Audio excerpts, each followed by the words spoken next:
මොකටයි? අනේ මට බඩගිනි. ඉතින් මොනවද ඕනේ?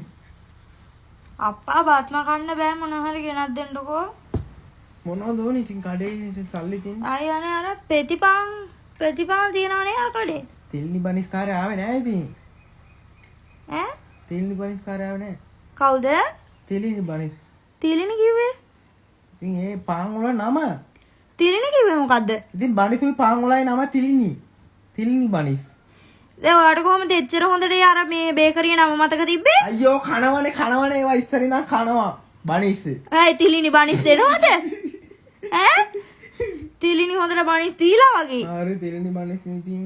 යකෝ ඒක බලාපල්ලකෝ. මං දැන් පෙතිපාන් ගැන කතාවනේ මෙයා මේ තිලිනි කෙනෙක්ද? තිලිනි එකේ පෙතිපාමුත් තියෙනවා. එතකොට ඔයාලට තිලිනි කියන නම හොඳට මතකයි. හරි අර බනිස්කාරය ආවන බනිස්කාරය. දැන් අර වාසනායක එහෙමනම් මතක තිබ්බත් කමක් නෑ. ඒක ටිකක් ලොකුයිනේ මේ ගමෙට එන පාම් බනිස්කාරයාගේ තිලිනි කියලා නමත් මතකයි. හරි සෝරි බනිස්කාරය ආවේ නෑ. අකෝ ඒක බලාපල්ලකෝ. බනිස්කාරය ආවේ නෑ. බනිස්කාරය ආවේ නෑ. තිලිනි බනිස්. වෙන මොකුත් බනිස් එපාද? නෑ. තිලිනි දුන්නද බනිස්? තිලිනි බනිස්. මම දැන් කිව්වේ පෙතිපාන් එකක් ගැන මෙයා මේ තිලිනි තියෙනවා තිලිනි පෙතිපාන්. හරි දැන් ඔයා තිලිනි එකේ පෙතිපාන් දිනවා කියලා මතකයි.